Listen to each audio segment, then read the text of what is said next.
FSM, anticapitalista, viva la FSM, antiimperialista, viva la FSM, anticapitalista, viva la FSM, antiimperialista, viva la FSM, anticapitalista. Moi, je vais parler en français parce que il n'y a pas de traduction de l'arabe. Alors, au nom de la Fédération internationale syndicat de l'enseignement, FIS, et en tant que nouveau secrétaire général de l'une des premières unions internationales des syndicats, l'UIS. Notre UIS est fondée en 1946, après la fondation de notre Fédération syndicale mondiale, la FSM, en 1945. Nous sommes fiers des actions, des protestations et des luttes acharnées menées par la classe ouvrière à travers le monde pour préserver ses acquis et faire valoir ses revendications face à l'offensive hostile du capitalisme et de ses instruments, les régimes réactionnaires, les autorités, l'oppression idéologique et médiatique dans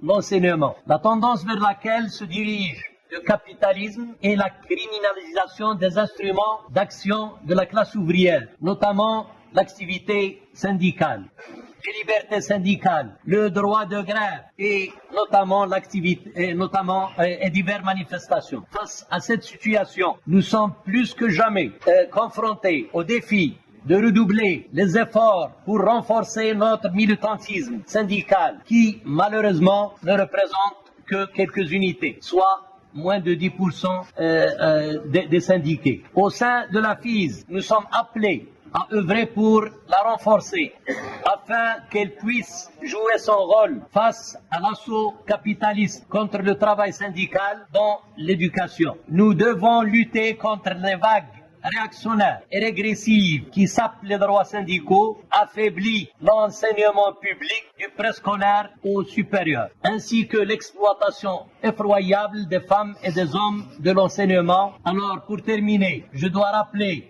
que hier, 9 juin, des militants de la paix ont été enlevés à bord du navire de la flottille de la Liberté en route vers la bande de Gaza, assiégés et affamés. Nous ne pouvons que condamner fermement cet acte criminel commis par les forces d'occupation de l'entité sioniste transportés à bord des militants de la paix et de l'aide humanitaire destinée aux habitants de Gaza, soumis à un siège étouffant et à des conditions humanitaires difficiles.